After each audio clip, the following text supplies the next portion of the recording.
Yeah, great question. So it is the people business. We are dealing and solving problems for people. It's that simple.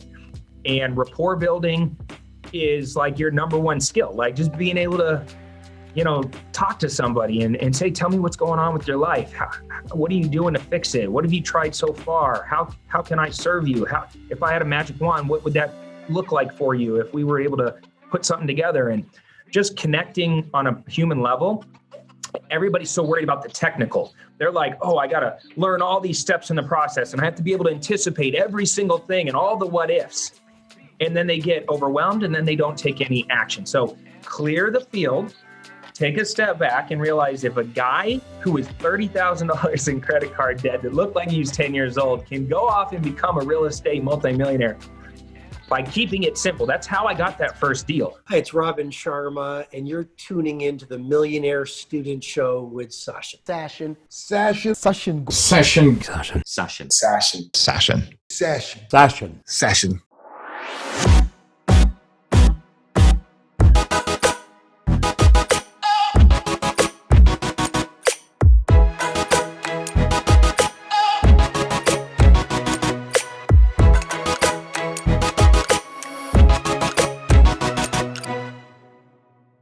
Hey everyone, welcome to another episode on the Millionaire Student Show, where I get the opportunity to pick the minds of this generation's thought leaders, change makers, disruptors, innovators, and inspirations. Dissect their story from the pain they went through, the price they paid, and what their prize looks like today. I formulated the Millionaire Student Self-Development System and Company because this is what I was searching for when I first entered the entrepreneurial world at 17 years old. My mission and purpose is to serve you with virtual mentorship to consciously make your clock tick without taking the thunder away from today's guest, who went from starting out with no money to his name, sitting with a laptop in a kitchen, trying to flip properties, to a small email list. He eventually became the real estate expert the internet sees today, who is the CEO and founder of Clever Investor, a real estate investment mentoring and education company,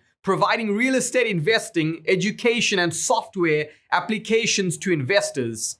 He has also flipped and consulted on more than 1,000 property deals and counting, which has an overall worth of $200 million this fall. The Millionaire Students, please help me in welcoming today's guest, who is the most followed real estate account on Instagram with over 1.2 million followers. In 2015 and 2016, Inc. 5000 named his company one of the fastest growing companies in America. He goes by the nickname Clever Investor, Cody Sperber.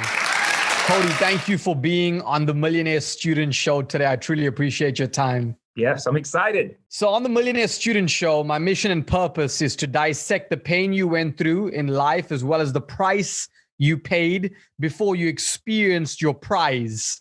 So how did it all begin for you? Well, I grew up here in Phoenix, Arizona, in a suburb of Phoenix, Arizona called Mesa. And I had a normal childhood. My parents are working class, very hardworking people.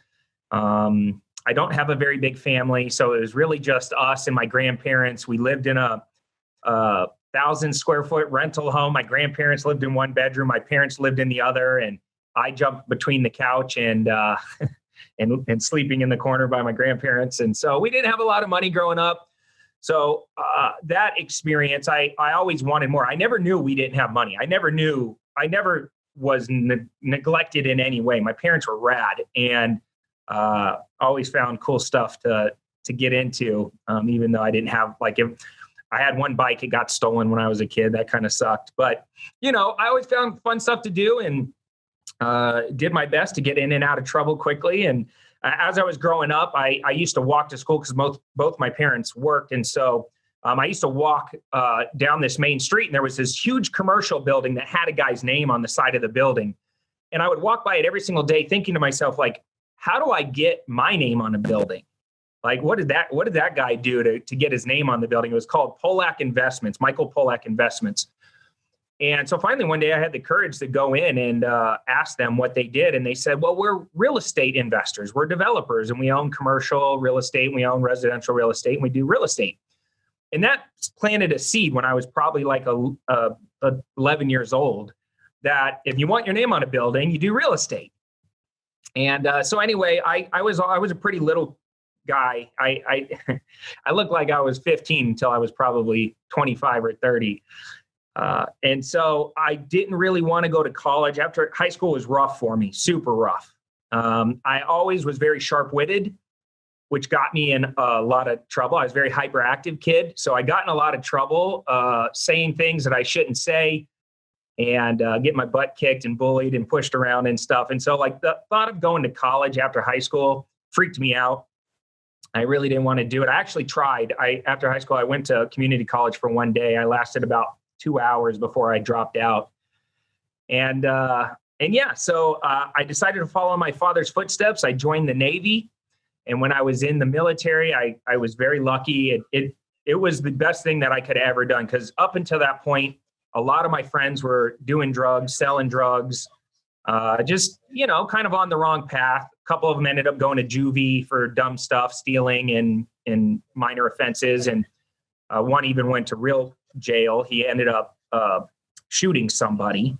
And so I was kind of hanging out with the wrong crowd at that point in my life. And I didn't really have any ambition or knew what I wanted to do. And so going in the Navy separated me from that environment. It taught me to man up. It taught me to love systems and structure and processes. I got in a little bit of physical shape, which was great. I got to travel the world, which, anybody who travels a lot gets this. Until you really go out and experience the rest of the world, you don't realize how lucky you are wherever you are. And also, I didn't really have culture and experiences to when I was talking with people, I couldn't really share stories and relate too much because I never really did anything with my life up until that point. And so it changed my life. And then after, while I was in the Navy, my dad bought me the book, Rich Dad, Poor Dad.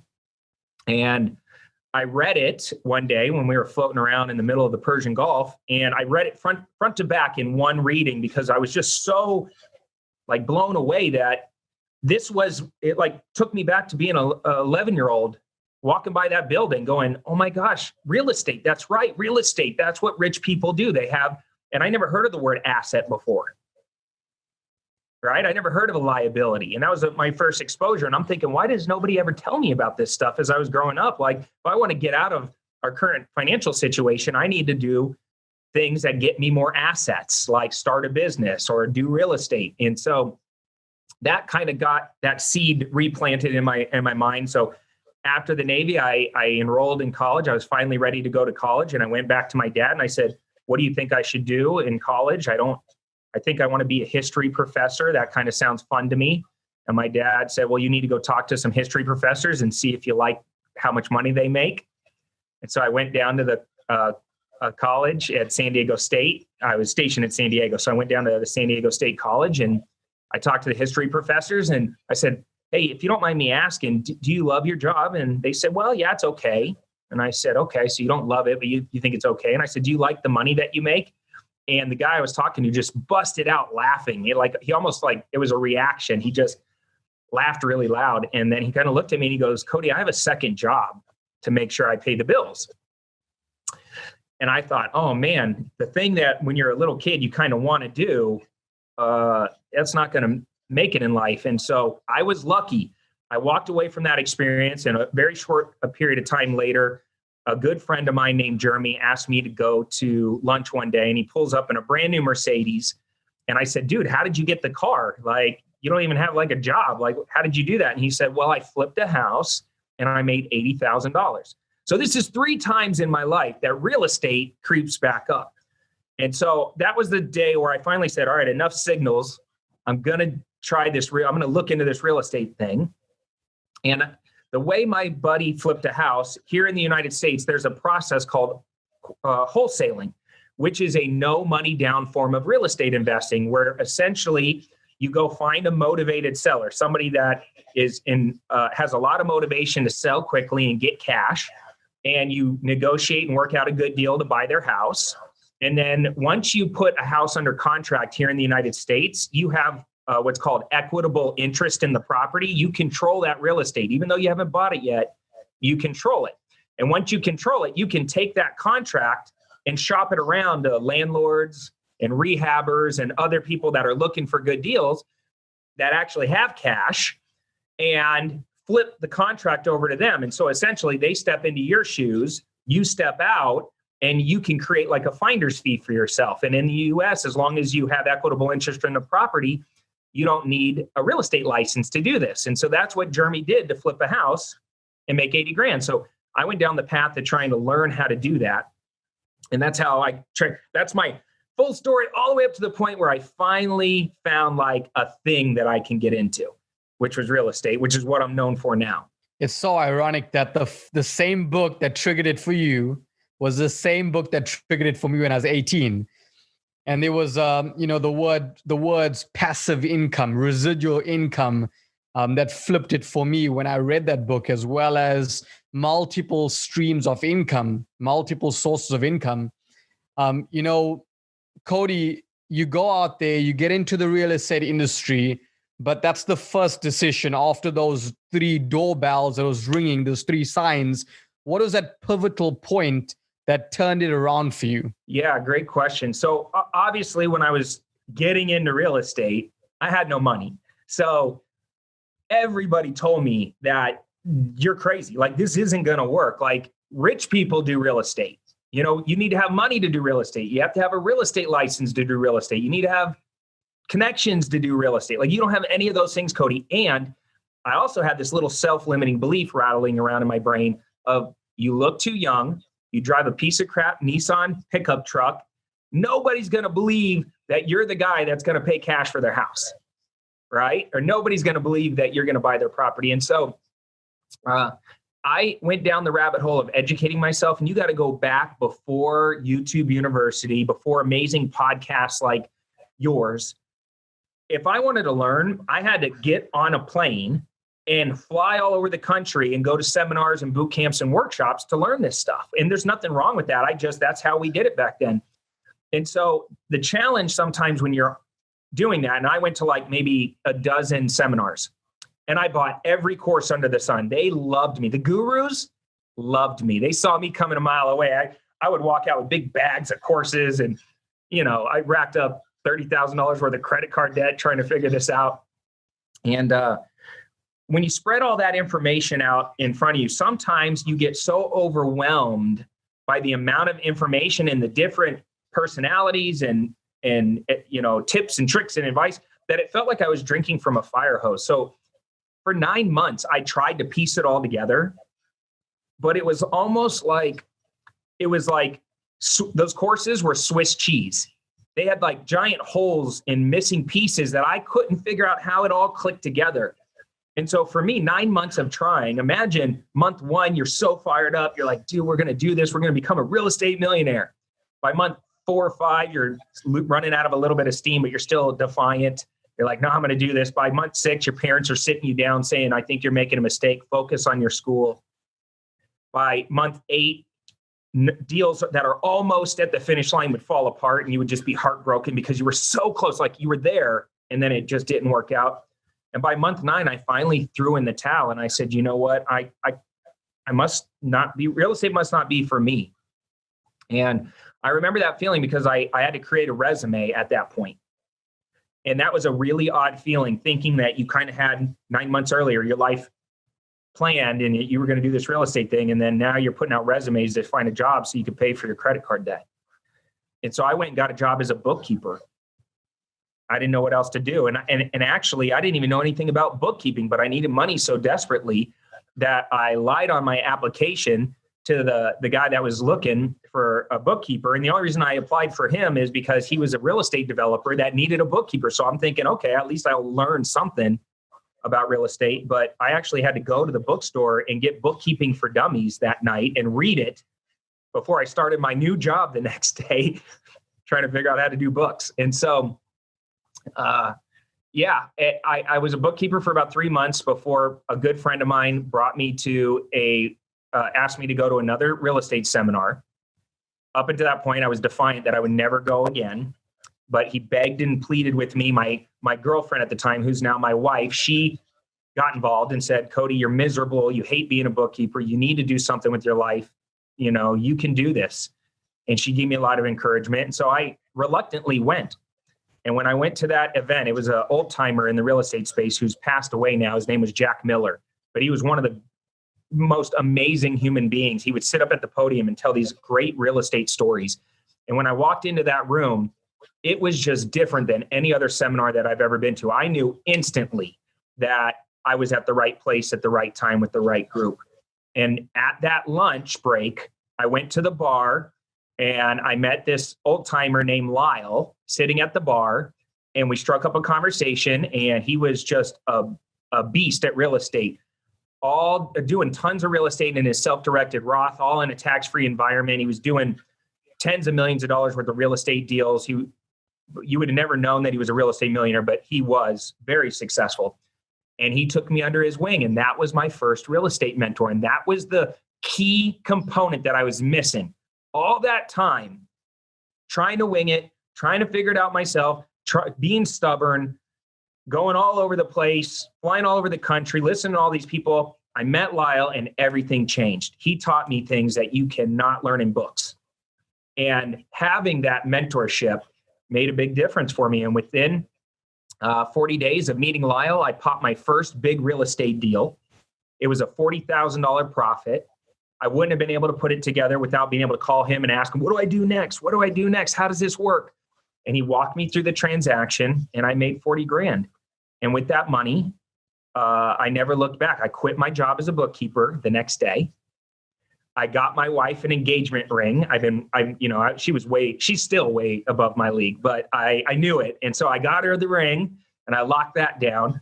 And then I helped my parents out with some money. You know, it's the greatest, most rewarding feeling in the world that I was able to give back at a time when they really needed some help. And now fast forward, just anybody listening, my dad now works for me. I retired my parents. And then my dad sat around in a lazy boy for a few years. And then I said, now you got to come help me. I'm building all these companies now. My real estate profits, I was able to invest in all these businesses. And so, yeah, it's been a wild ride. And that was the determining factor. If I'm to be truthful, I wish it was just, I was so good that I figured it out on my own, but that wasn't the case. I needed help. And there's so many people listening in right now that's at their 9th month, that darkest point of the day, just before sunrise, wanting to quit. But you mentioned you found a mentor, and I believe that mentor became your cheat code to you staying in the fast lane to achieve your desired result. Because in today's online world, there's a lot of virtual mentors who people have access to. And, you know, with that overdose of information, as you mentioned, they do nothing. How did you audit Lyle to be that mentor? People ask me this all the time. Now, Cody Sperber, when they see me, millions of social media followers, all this activity and businesses, and I'm doing all these deals. And now people come to me, Cody, will you be my mentor? Will you be my mentor? So I get this all the time, and I'm sure you do too. But I just took the approach of serving my way into their good graces. I didn't have a lot to offer. And I think a lot of people, they approach with a very what's in it for me attitude, right? Help me become a real estate millionaire. Help me grow my business. Help me. You mentor me. Well, mentors, they're normally, if they're super successful and they're playing the game at a very high level, the number one thing they cherish more than anything else is their time. And they're protected a lot of times. And they're not just going to let anybody come in that has not earned their time. And so for me, I just approached it like, how can I serve you, Lyle? I like you, you like me. How can I bring you deals? How can I support your business? How can I'll wash the car, I'll take out the trash, I'll camp out, I'll run your crappy errands, I'll do anything I can to earn your respect and your time. And so that's how I approached Lyle. And he did make me work really, really hard. And the Navy got me prepared to be a very consistent hard worker. And I think I just blew his socks off because I was always showing up early. I was always staying late. I was always, hey, you like he had me put out like these things called bandit signs, which are these little plastic signs that you might see when you're driving down the street. And so he'd say, go put out these signs. Well, that's like the crappiest job ever. You're running around like a ninja at night, putting up signs. I would do it with the greatest of attitudes. I'm like, give me the signs, give me the eviction notice. Yeah, I'll go collect the rent checks. I'll go, I can do your books. I can do anything. So that's how I did it. Now I also own education companies. And if I could have, I probably would have just cut them a check and just cut the line and gotten there a lot faster. If you got to make the decision, do I have money? Do I just want to pay this person to mentor me? And then you just get right at it. Or do I want to serve my way there? Am I willing to put in? I put in a solid 3 to 4 years of work with Lyle and made him millions of dollars over those 4 years. Now I made a lot of money too along the way, and I learned a lifelong skill. But if I could have just wrote him a check for 20 grand or 30 grand, looking back, that would have been a way cheaper solution for me. But so that's my advice on that. The property industry has created the most amount of millionaires to date. So it's very lucrative, sustainable industry, which has definitely created documented success stories. I want to play devil's advocate today on the podcast and act as if I'm a newbie. I'm an amateur to the industry. I have no knowledge on this industry. How many years did it take you to really be financially free after getting into the property and entrepreneurship industry? Yeah, so I became a millionaire. I dug myself out of debt by the end of the first year after I met Lyle. So remember, 9 months of nothing going into a big hole. Then I met Lyle. Within that first year, I dug myself out of all that debt and I was able to do real estate pretty much full time. And I understand there's a lot of people out there that, it happened to me when I was very young. I didn't have a family. I didn't have kids. I didn't have a mortgage. I didn't have responsibility. So I was able to cut and go all in very early. Some people have to maintain their life and do this on the side. So that first year I became financially independent. And then by age 28, so I started when I was 24. Then by 26, I became independent. By 28, I became a real estate millionaire. Looking at my taxes, legitimately a millionaire. I became a millionaire by age 28, and then I became a multimillionaire by age 30. So it took me 2 years after I really became a millionaire to actually look back at my tax returns and go, oh my gosh, I'm now making multiple millions of dollars per year in profit. And it was first Sperber in history to go to college and graduate and become a millionaire. So Cody, you've been doing this for more than 16 years. How has the industry adapted and how do you need to innovate to stay in the game? Yeah, so obviously the biggest change is the technology and the data that comes around with it. So let me give you an example. Back in the day, I would drive around and put out those little prehistoric bandit signs all over town and I would get deals. And while those guerrilla types of marketing still work, we now have more powerful technology and access to people than ever before through social media and stuff. So now I have teams of people DMing. We call it DMing for dollars. They're just going into my social accounts and joining Facebook groups and reaching out to all the people that follow me on social. Building a personal brand is more important now than ever. And so I really put a lot of energy, money, and effort into building my personal brand. So that way we can DM for dollars, DM for relationships, and find deals, buyers, money through those channels. And nowadays, what's really crazy is we're using even futuristic things like artificial intelligence.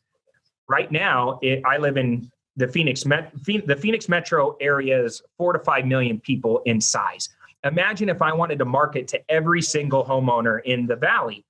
It would be so expensive to send direct mail to all these people or to run pay-per-click to everybody and run commercials or do any of that stuff. You really want to target your marketing and talk to people and meet them where they are. And through data, we can do that. And so I'm now able to pull all of this amazing data. So for instance, I could take all the homeowners in the valley and say, I want to only talk to people that have high equity. I only want to talk to people that live out of state, but their property is here. I only want to talk to people that the property sitting vacant. I only want to talk to people that are behind on payments. I only want to, and I can layer in these motivation layers. And then I can take artificial intelligence and feed it into that data and say, I want this AI to, instead of targeting 4 million people, now I'm down to say 600,000. And out of these 600,000 people, I want the AI to tell me who has the highest propensity and probability to sell at a discount.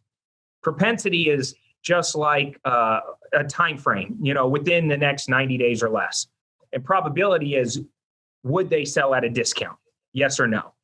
And now the AI is identifying 600 homeowners in the valley and bringing that to the forefront. And now I can skip trace them. I can cold call them. I can send mail to them. Everything's more affordable, and it's super hyper targeted. That's the future that we're playing in right now. And I think it's just going to get even crazier with technology over the next few years. And you've done it all. You've done wholesaled, flipped, rehabbed, and bought and held rental properties. But for someone who has no education on the property world, where should one start and where would you say has the most ROI? Yeah, so there's two schools of thought on that. So first off, you have to answer this question for yourself. Do you want to be an active investor or a passive investor? You mentioned at the beginning of this call, passive income really got you excited. A lot of people, like I'm the weird real estate guy. Like I love real estate. I dream about real estate. I think about real estate. I'm the house whisperer. I go up to my real estate and I pet it and tell it how much I love it. I'm the weird guy. Some people, they could care less about real estate. They just want the money, which creates the freedom. So they can go and teach guitar, which is their real passion, right? Or, get involved with their church, which is their real passion. So you got to find out if you're active investing, it's really important that you educate yourself on the real estate strategies that are working in your local area. So for example, here in the US, wholesaling works great, right? We have laws and we have paperwork and we have a infrastructure that you can wholesale in all 50 states and people do it. If I take that same wholesaling strategy and I go over to, say, Australia, the paperwork changes, the laws change, things get different. And so instead of like a traditional wholesaling strategy, they do a lot with options, right? And so you just have to find somebody that's playing the game in the active real estate investing space, whether that's rehabbing or landlording or flipping with wholesaling, and figure out what strategy works in your local area. So step one is always getting educated. Now, if you're passive investing and you have money to invest, by far, just go right to landlording, find a real estate expert in your area and buy multifamilies, small multifamilies. You don't have to get big apartment complexes. I know a lot of new people that do what's called house hacking. Have you ever heard of house hacking? Yeah, so house hacking is the concept of, let's say you buy a duplex and you buy it almost like it's your primary residence, meaning you're going to buy this duplex, you're going to move into one unit and you're going to rent out the other unit, and you're going to use the rental income from the other unit to pay for you living in the other unit.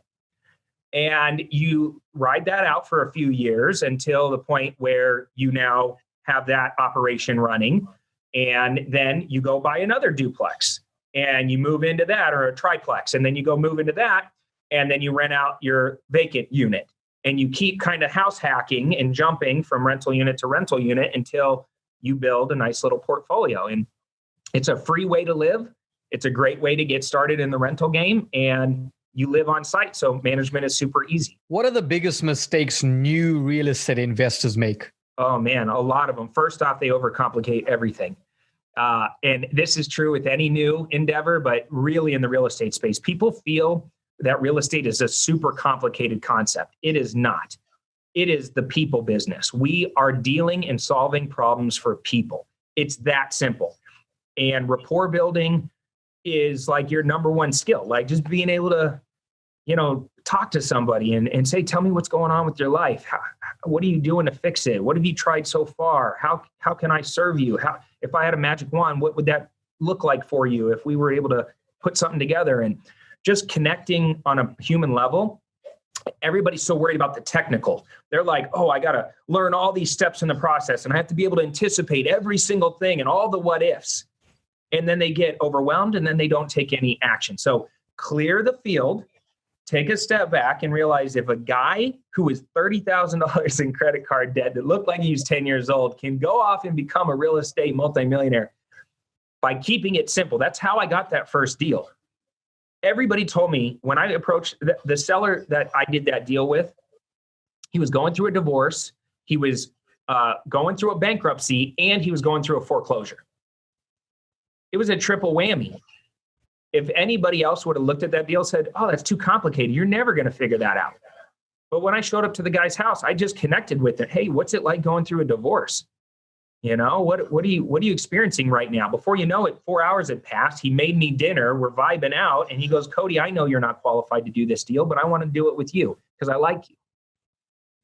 And I looked at him and I said, oh, really? Okay. I don't, and I didn't even know what to do next. I didn't even know how to write it up.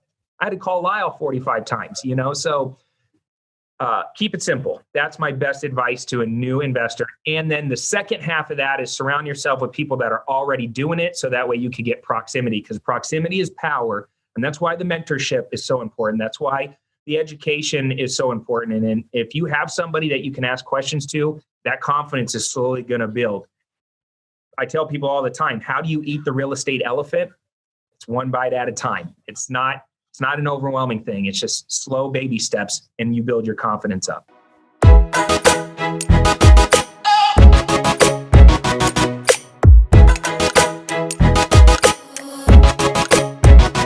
Hey, I want you to take a quick split second of your time. All I want you to do is hit the subscribe button and turn on your notifications. I want to update you when I have a next iconic guest on my show. Stay in student mode.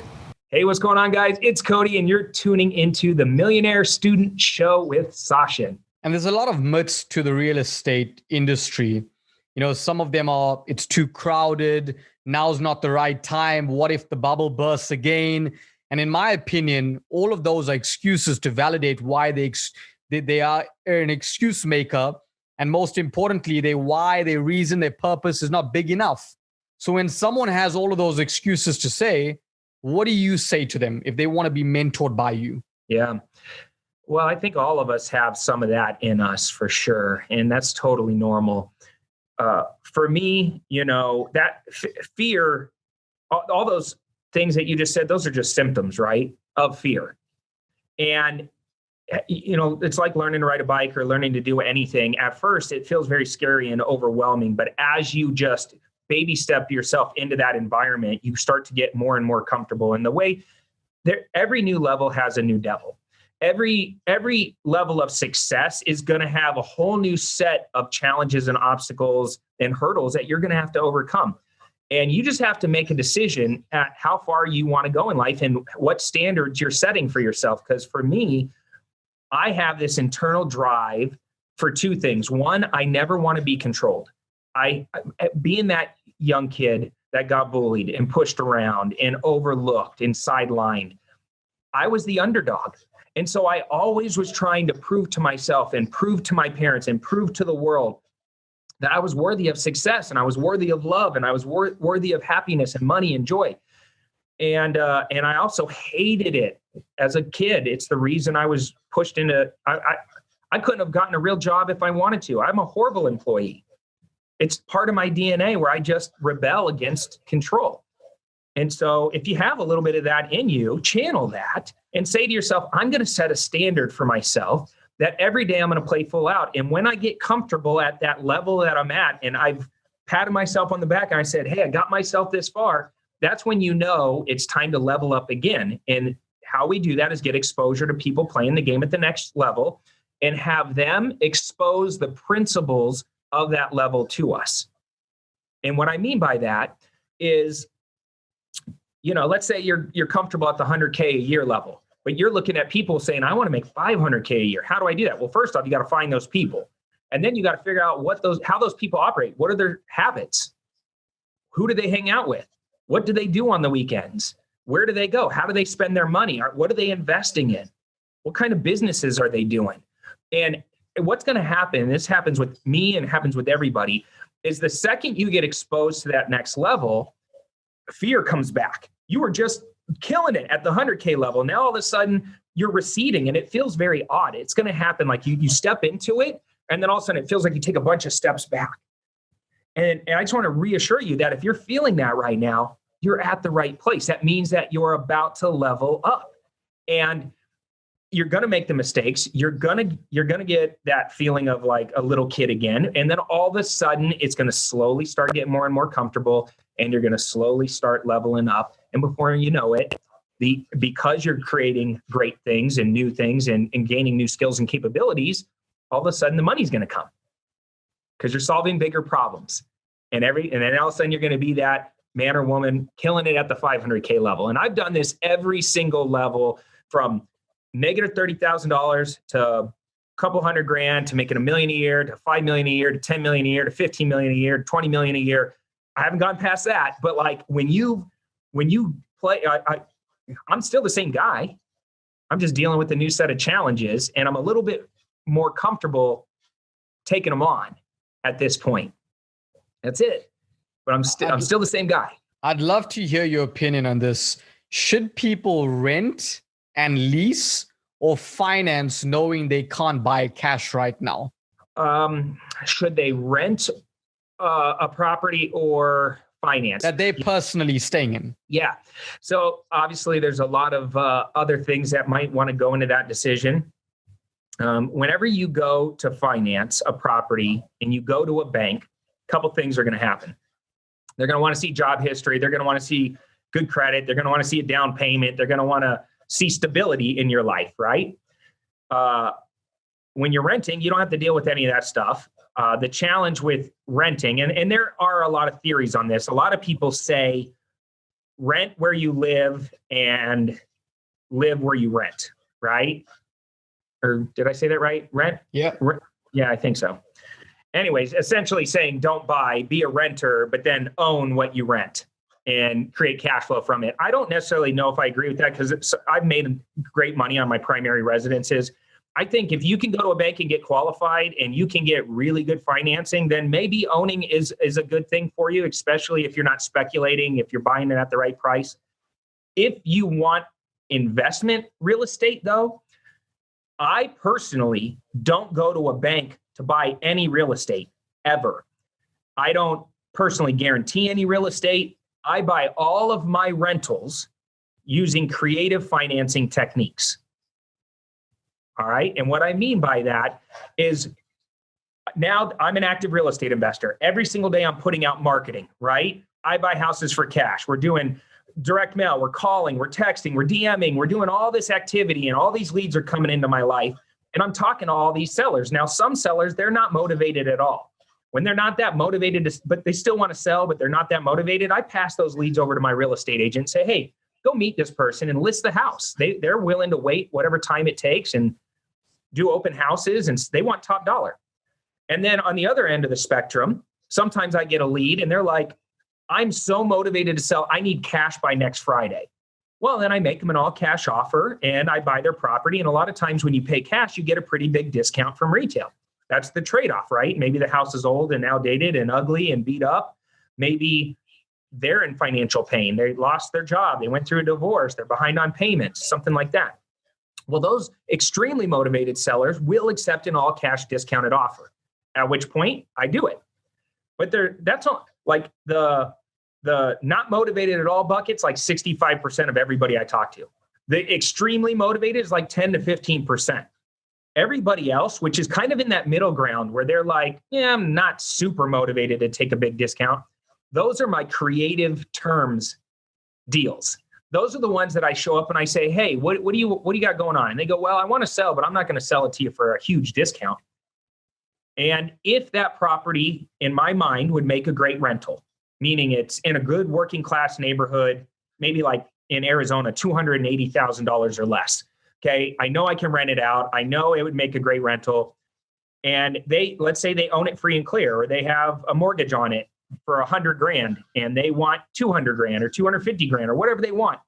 I'll show up and say, well, why don't, instead of me going to a bank and getting a loan, or me offering you a big discounted all cash price, why don't we do like a middle ground where I pay you a little bit of money or I pay you no money, and you just become the bank. You finance the property for me, or you let me step into your current loan that's already in place, and I'll just start making the payments. So all of my rentals, I creatively structure those deals. It's called seller participation deals. And now I don't have to go to a bank. I don't have to have job history. I don't have to have good credit. A lot of times, even if I put a down payment down on a deal like that, like I did a deal the other day where the homeowner was behind on their mortgage payments. So when I showed up, I said, hey, your house is worth 200. You owe 200 and you're behind on 4 months or 5 months of payments.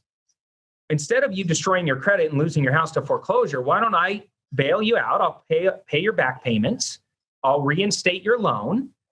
I'll let you live here for 4 months rent free while you go and find another place. And then when you leave, I'll go ahead and rent the property out, and we'll just leave your current loan in place, and I'll make the payments, which will eventually make your credit better.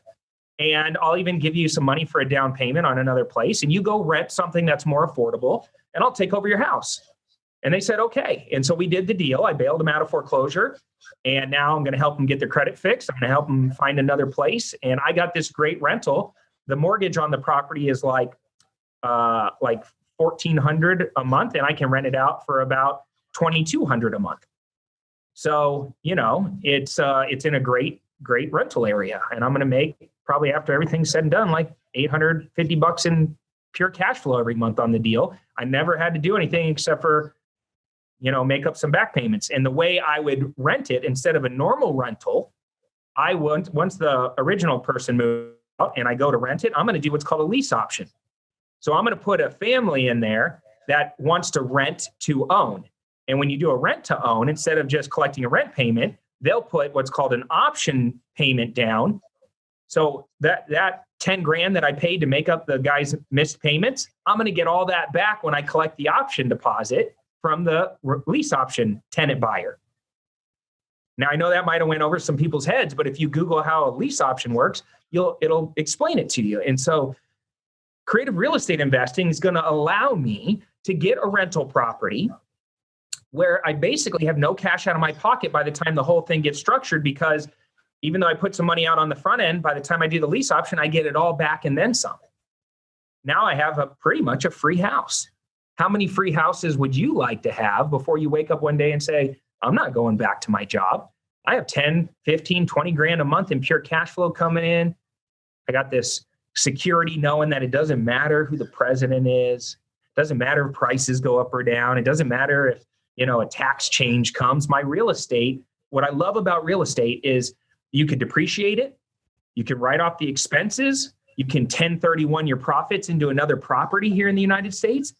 Our laws, our rules are built to encourage real estate ownership.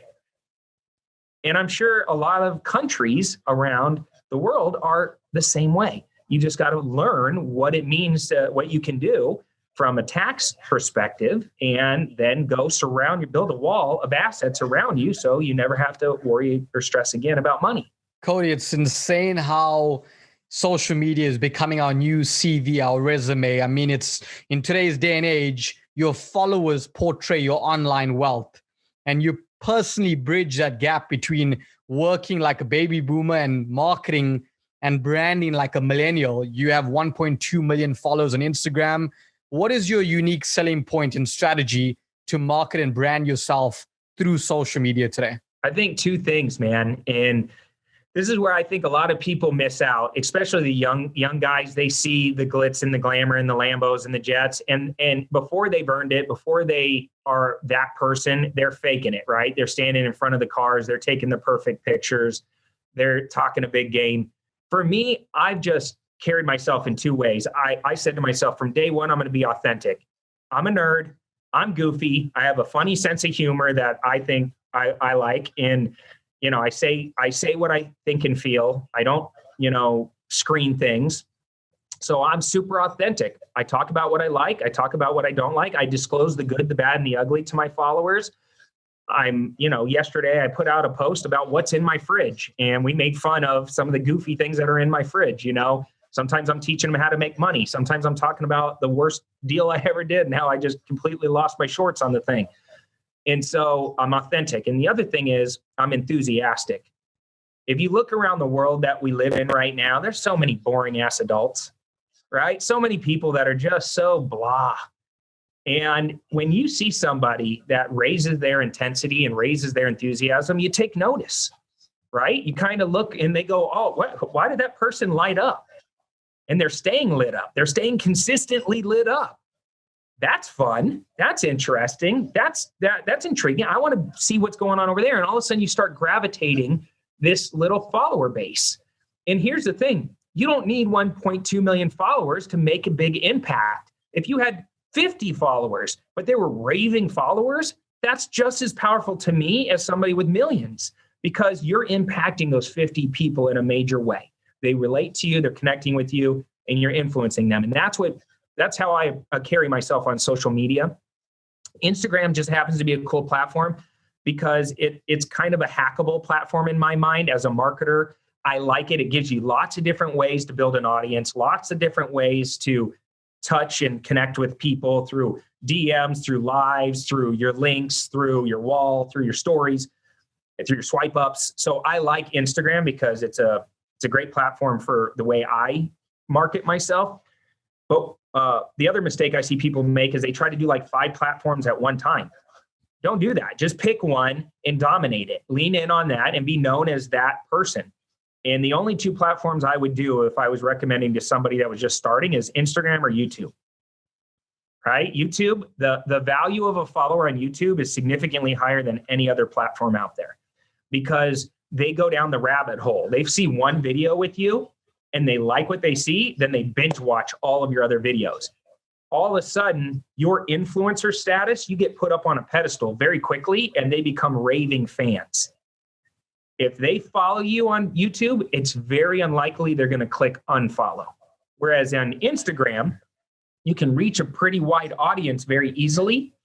It's not nearly as difficult to get a follower base like on YouTube, but people click follow and unfollow a lot on Instagram. So you really have to do a good job staying authentic, staying enthusiastic, and keeping fresh content pumped out constantly to stand out from the crowd. So I know you've been screwed over by people and partnerships in business, just like I have as well. So I can definitely relate.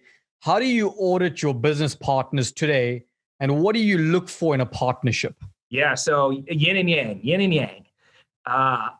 In the past, I partnered with people that were more like me, that I liked, like 2 good salespeople going to start a business. We're going to sell our way to success.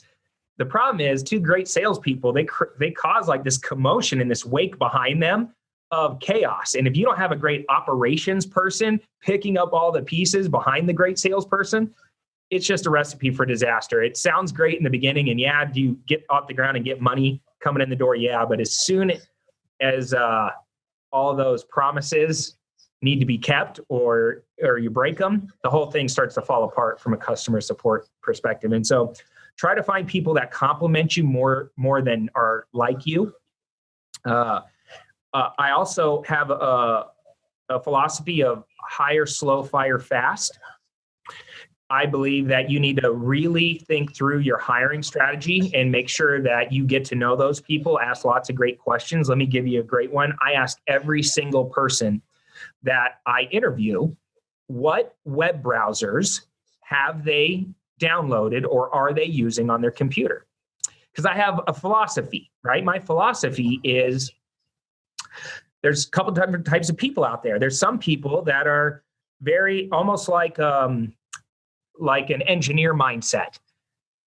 They are very much like an accountant mindset. They're in the box, right? And they follow rules. They're very structured. And if your Mac comes with Safari, then they use Safari. If your PC comes with Windows, they use Windows or Internet Explorer. I'm sorry. If you're, and then there's another type of personality out there that's an explorative type personality, where they're always looking for and asking why do things work this way, and looking for better solutions and different options. And so if somebody says, well, I don't know, I just use what my computer came with, I go, okay, I know exactly what your personality is. And I think that's a great fit for this position. Versus, hey, I have Safari, I have Explorer, I have, DuckDuckGo, I have this other one, I have Firefox. Now I'm going, oh, that you're one of those people that just tries everything to see what fits. And that's a small example of how I kind of approach things. And then the last part of that is I make sure that I indoctrinate them very early. So for me, partnerships are the most important thing that you can ever get into. And so I care deeply about my personal core values. I have them written down. I look at them all the time. I want to know what my partner's personal core values are. Everybody has company core values. What are your personal core values? How do you carry yourself? Mine, I live my life by them. And if they don't have any or they're all over the place, I like to work through it. Hey, let's create some together so I can see what their personality is like. And then we create some for our company that we're going to create at the same time, because those are your rules, whether you like it or not. If you don't have that written down, you need to spend some time doing that. I'd be more than happy to share mine if you ever want to know them. Yeah, why not? All right. I'm going to pull them up. All right, here we go. All right. Cody Sperber's personal core values. Number 1, pick up the trash. And what I mean by that is don't get too big for your britches, no matter who you are, whether you're the CEO or you're the founder, you're the owner, you're the number 1 salesperson. Don't go walking down the hallway of your office and step over the trash and be too big for your britches to lean over and pick that up. It also means you need to set the standard and be the example of everybody else watching you in your company. And if that means getting your hands dirty, do it, right? Set that standard. I'm going to say this in a politically correct way because mine does not say it this nice, but it's don't be a jerk. All right? Don't be a jerk. And it kind of goes along with core value number 1, but it's easy when you make a little bit of money or you get a little bit of success or you get some followers to start acting like people should bring you the coffee. That's not the way this world works. People are gravitated towards people that make them feel a certain way. And if you're not in touch with that empathetic side of you, and most entrepreneurs are not, by the way, most entrepreneurs are very selfish on some level. And I have to work really hard to not be a jerk. And I have to remind myself all the time that, hey, you need to get to know who these people are. A lot of entrepreneurs are able to talk to their team and say, hey, this is what we do. And this is how we do it. And this is even why we do it. But very few entrepreneurs can explain to their team members, this is what's in it for you if we do it together. And it's that final piece that I think is the missing piece of a lot of businesses that cause failure and stress and unexpected personnel loss. And so understanding more about them personally so you're not a jerk and you come across on a human level is very important. Number 3 is land the plane. Land the plane. And what I mean by that is you got to see your goals through. Nobody likes a CEO that gets a good idea every other day and that's constantly trying to change the direction of the ship. And as when I first started off, I was me. And then you hire a team member and then you have 5 team members. Well, then all of a sudden I woke up one day and I had 90 team members. Well, when I say something, I don't realize how much it's impacting 90 people and their families. So you got to land the plane and see it through. And by setting that standard, and I tell every one of my team members, you better come with solutions, because if you have a problem and there's no solution attached to it and you can't land this damn plane, you're the wrong person for this job. I expect more out of you. So that's land the plane. Number 4 is don't fill up on bread. Don't fill up on bread. And that just means keep the main thing the main thing. Don't die a death by 1,000 cuts. Instead, be that person that can get that hyper-focused, goal set, lean your whole team, all your resources, all your energy into that big needle-moving activity. Because if you focus your team on that, you're going to feel progress, and progress equals happiness. And that's what we need as CEOs and as entrepreneurs, is to keep the team moving forward. Number 5 is whatever it takes. It's exactly what it sounds like. Put in the work and do whatever it takes. 6 is win and be humble. All right. Don't be braggadocious. Number 7 is lose with grace. All right. Nobody likes a spoiled loser. And America needs to listen to this one right now, because we're going through some tough times with our elections. And, no matter what side you're on, you got to win and be humble, and you got to lose with grace. Right. That's how we do it. And then 8 is set the standard. And what I mean by that is, when you're doing whatever it takes and playing full out, you have to ask yourself at the end of your day, when you're laying your little head on the pillow and looking up at your ceiling, getting ready to doze off, was it Super Bowl today? Did I do everything in my power and played full out? Or did I hold back? Was I scared? Did I hesitate? Did I procrastinate? Did I make excuses? Did I blame? Did I take ownership? And if you don't, then tomorrow's a new day. You gotta go a little bit harder the next day. And number 9 is do the right thing. I tell all my team members, I expect you to do the right thing, not the easy thing, not the do the right thing when people are looking. Do the right thing when nobody's looking. That's how I know you're the right person. That's the type of people I want to have around me. And then the last one is serve your way to success, which is what we talked about earlier. So 10 personal core values for Cody Sperber. Take them, swipe them, make them your own. And then maybe next time you're sitting down with your prospective partner, you say, hey, I got these core values written down. I like to share mine with you. What are yours? You'll learn a lot about a person when you go through. I love that. I love the fact that, when you become successful, and a little bit of the worst thing about success is not knowing whether you have a little or a lot. So those core values keep you aligned and make you realize that we make money. We make the cars. We make the homes. Those things don't make us. We always in control. And, Cody, just for the last few questions, I'm always interested in hearing these mogul stories. I'm sure you've met a real estate mogul who has absolutely disrupted the industry and inspired you. What does their lifestyle look like today? What is the craziest thing they've done with money? Yeah, honestly, in the real estate space, there's a lot of people that do crazy things. I have one friend that's one of the largest commercial investors here in the Valley. And he's getting a little older now, but he owns just about every commercial street corner in my area, like hundreds of big commercial properties. And he drives around in this massive RV all day long doing deals. He bought a $1 million RV and he drives around, and that's his mobile office because he believes that I'm going to do deals. I'm going to do them right then. So he literally pulls up to a big commercial complex, and he'll call the owner and say, hey, I want to buy your complex. And the guy will say, okay, well, let's set up a meeting. He goes, well, I'm in your parking lot. Come outside. We're going to do a deal right here. So, that's pretty cool. A lot of my friends now actually are not even in the real estate space.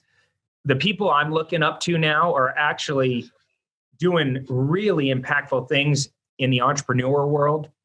I have a couple friends that have exited their companies. My one friend just sold his business for $2.4 billion.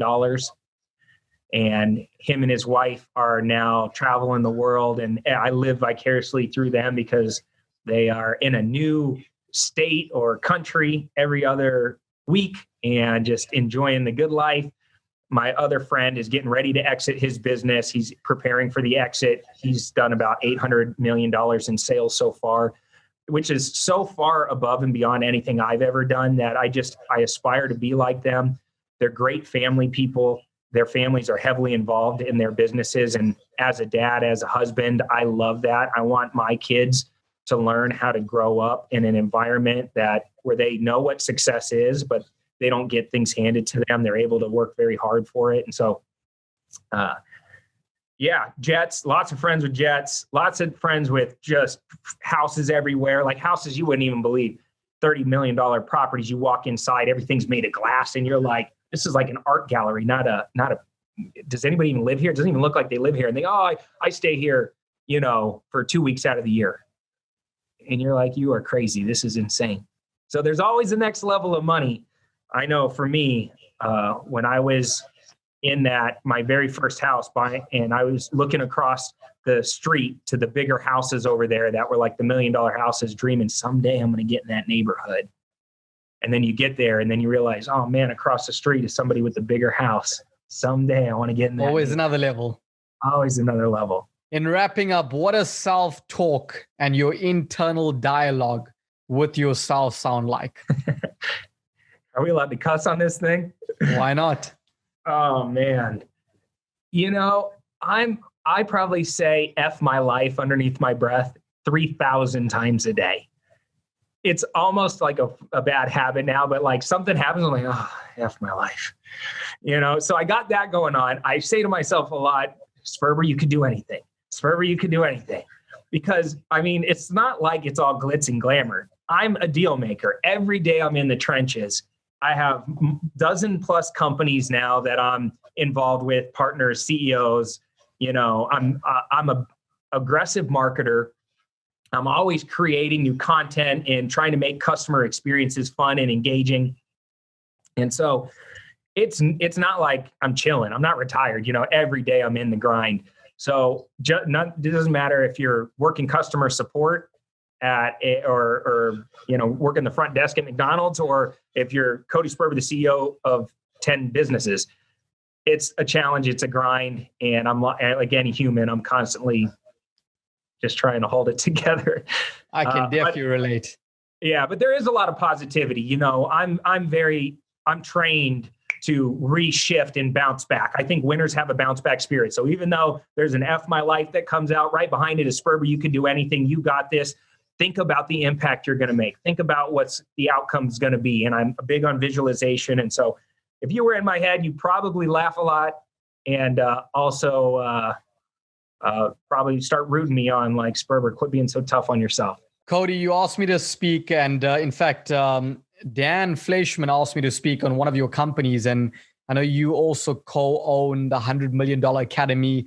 For those who have no clue about it, I'd love you to take out a few seconds and just be able to share it with everyone, because the Millionaire Student brand, the Millionaire Student community is so indulge in self-development, on training people how to become a student first before they become that millionaire, and then maintain and sustain it with self-education. Love it. Yeah. So you guys know I started off in real estate, and then as I got more money and got a little bit better at being an entrepreneur and being in business, I started other companies, and I'm lucky enough now to have some really great education brands out there. Our newest one, I partnered with Dan Fleischman, who's one of the most connected men I've ever met. His Rolodex is insane. And then our other partner, Joel Marion, who's the founder of BioTrust. And, they've done about $780 million in nutritional sales up to this point. And one of the best email marketers on planet Earth, has over 20 million people in his email database. The three of us formed a new education brand for entrepreneurs called the 100 Million Academy. If you want to learn more about it, we have a free training class at go.100millionacademy.com. So go.100millionacademy.com.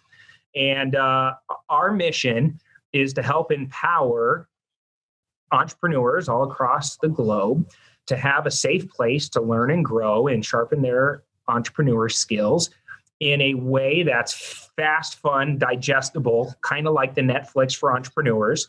We've made a decision that there's so much noise out there that we're going to leverage all of our best relationships, guys like you, that can come in and that have very high qualifications. They're not wannabes.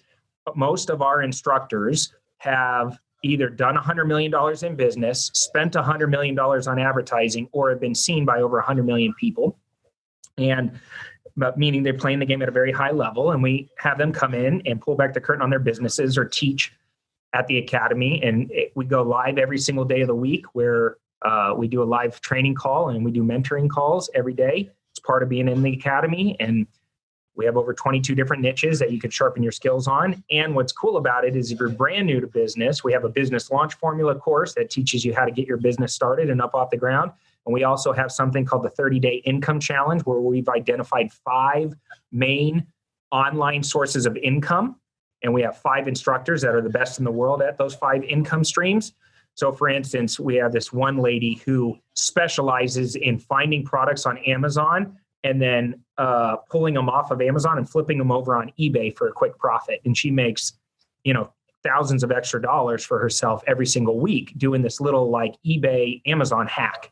So we teach people how to, from home, get a small business, like a side hustle, up off the ground, no previous experience necessary, And we do it in a 30-day challenge environment. So you get the challenge, you get the business launch formula, you get the weekly training classes, you get everything.